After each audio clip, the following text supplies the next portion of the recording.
ദീർഘമായ യാത്രക്ക് പോകുമ്പോൾ എന്ത് ചെയ്യും? കയ്യിലുള്ള സാധനങ്ങളൊക്കെ അയൽവാസി ഏൽപ്പിച്ചിട്ടാണ് പോകുക. ഇന്നത്തെ പോലത്തെ എന്തില്ല, ഒരു സാധാരണക്കാരൻ ഇതൊന്നും ഏൽപ്പിക്കാൻ എന്തുണ്ടാവില്ല, സർവന്റും നാട്ടുകാരൊന്നും ഉണ്ടാവില്ല. അതുകൊണ്ട് അയൽവാസിയെ തന്റെ വീട്ടിൽ എന്താ അത്യാവശ്യമുള്ളത് അത് എടുത്തിട്ട് ബാക്കി അയൽവാസി ഏൽപ്പിച്ചിട്ടാണ് ദീർഘമായ യാത്രക്ക് പോവുക. കാരണം പഴയ കാലത്ത് മരുഭൂമിയിലൂടെ ദീർഘയാത്ര നടത്തുമ്പോൾ എന്ത് ചെയ്യാ, അസുഖങ്ങൾ വരാ, അതേപോലെ തന്നെ കലാമിറ്റീസ്, പ്രകൃതി ദുരന്തങ്ങൾ സംഭവിക്കുക, തിരിച്ചു വരാനുള്ള ചാൻസ് കുറവാണ്. അതുകൊണ്ട് ഉണ്ടായ ആട്ടിൻകുട്ടിയെ അയൽവാസി ഏൽപ്പിച്ചിട്ട് അയാൾ ദീർഘമായ യാത്രക്ക് പോവുകയാണ്. തിരിച്ചു വരുന്ന സമയം വർഷങ്ങൾക്ക് ശേഷം അദ്ദേഹം തിരിച്ചു വരികയാണ്. അപ്പൊ അയൽവാസി പറയാണ്, നിങ്ങൾ അന്ന് തന്ന ആ ആട്, അന്ന് ഏൽപ്പിച്ച ആ ആട് ആ മലഞ്ചെരിവിലുണ്ട് എന്നാണ്. അങ്ങനെ അദ്ദേഹം ആ മലഞ്ചെരിവിൽ പോകുമ്പം കണ്ണത്താ ദൂരത്തെ വലിയ ആട്ടിൻ കൂട്ടമാണ് അദ്ദേഹം കാണുന്നത്.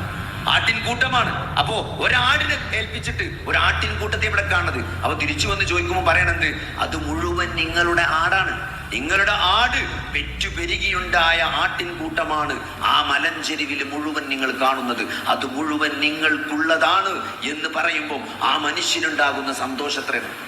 അതേപോലെയാണ് സഹോദരങ്ങളെ നമ്മൾ ചെയ്ത ചെറിയ ചെറിയ കർമ്മങ്ങൾ, ഇഖ്ലാസോടുകൂടി ചെറിയ ചെറിയ കർമ്മങ്ങൾ നാളെ അള്ളാഹു രേഖപ്പെടുത്തി വെച്ചിട്ട് അതിന്റെ പ്രതിഫലം നമ്മൾ ചെയ്ത, നമ്മൾ മദ്രസന് കൊടുത്ത, നമ്മൾ മദ്രസക്ക് വേണ്ടി സംഭാവന ചെയ്ത കാശ് അല്ലേ, നമ്മൾ മദ്രസ ഉണ്ടാക്കിയപ്പം നമ്മൾ കൊടുത്തൊരു 100 ചാക്ക് സിമെന്റ് അല്ലെങ്കിൽ 1 ചാക്ക് സിമെന്റ് ആ മദ്രസയിൽ കുട്ടികൾ പഠിച്ചുമ്പം, അവർ ഖുർആൻ പഠിക്കുമ്പം, അവർ ഫാത്തിഹ ഓതി പഠിക്കുമ്പം, അവർ ജീവിതത്തിൽ ഓതിയ ഓരോ ഫാത്തിഹയിലും ഒരു ഷെയർ അള്ളാഹു നമുക്ക് രേഖപ്പെടുത്തുന്നതാണ്. ഇന്നാ നഹ്നു الموتى ونكتب ما قدموا وآثارهم وكل شيء أحصيناه في إمام مبين എന്ന സൂറത്തു യാസീനിലെ ആയത്തിന്റെ അർത്ഥം നൽകുന്ന ചെയ്തത് നമുക്ക് വേണ്ടി രേഖപ്പെടുത്താം. അതിന്റെ അനന്തര ഫലങ്ങൾ സാധ്യമല്ല കാരണമായി ശേഷം തിരിച്ചു ലോകത്തിലെത്തിച്ചോ എന്തൊക്കെ അനന്തര ഫലങ്ങൾ ആ ചെയ്തിക്കുണ്ടായോ, കർമ്മങ്ങൾക്കുണ്ടായോ, എല്ലാം പ്രതിഫലം പ്രവാചകനാണ്.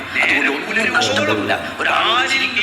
ഒരു വലത് കൈ കൊണ്ട് ഉപദേശിക്കുന്നത് നമ്മുടെ സമയത്ത് ഒരാളോട് പരാതി പറയുന്നതാണ്. ഇതൊന്നും നാളെ സഹോദരങ്ങളെ ഭക്ഷണം കഴിക്കാനൊന്നുമില്ല. ചെയ്യുന്ന കർമ്മങ്ങൾ എല്ലാവരും ഓരോ കല്ല് വെള്ളം രക്ഷപ്പെടുക എന്ന് പറഞ്ഞാൽ അത് അത്ര എളുപ്പമല്ല.